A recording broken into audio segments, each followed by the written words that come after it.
So, what exactly are virtual machines?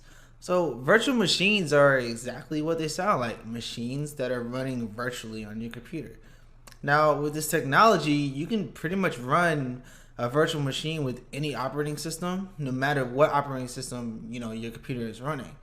The virtual machine is considered a computer that is totally separate from your computer that you are running it on. So we're going to be using this technology to create our own hacking machine and our own hacking environment. So some of the hardware considerations that you want to consider is going to be pretty much your hardware specs. So it's convenient, but we got to make sure our computers can take it.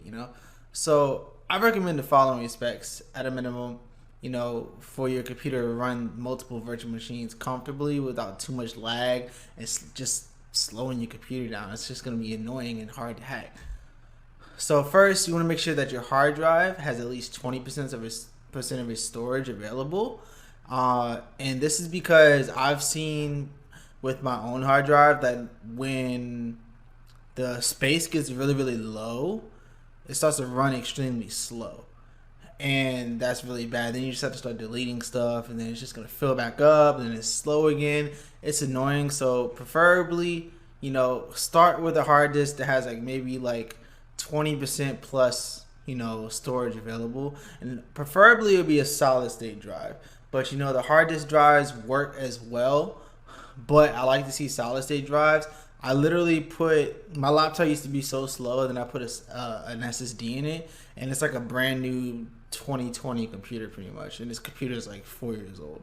So I recommend a solid state drive, but hard disk drives work too. If your computer isn't too bad or too old.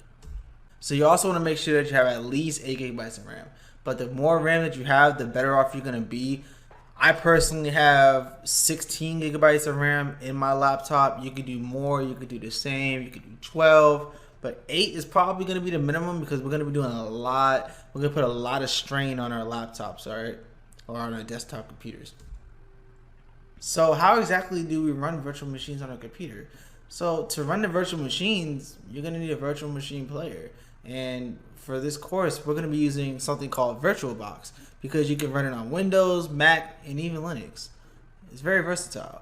So it's pretty much an application that just allows you to load and run images and machines on your computer. And I'm providing you right here the link so you can go to it really quick in your browser and download it. But I'm going to show you guys what it looks like as well. So you click the link and it's going to bring you up to the VirtualBox website. And depending on what you have, like if you have Mac, you're going to hit the OS X host. For Linux, you can hit Linux distributions and pick which one. For me, I have a Windows computer and I have it downloaded already. It's right here pinned to my taskbar. But you just click it and then you're going to download it. It's just an exe file. And then you're going to want to run that and just go through the installation process just like any other software, okay?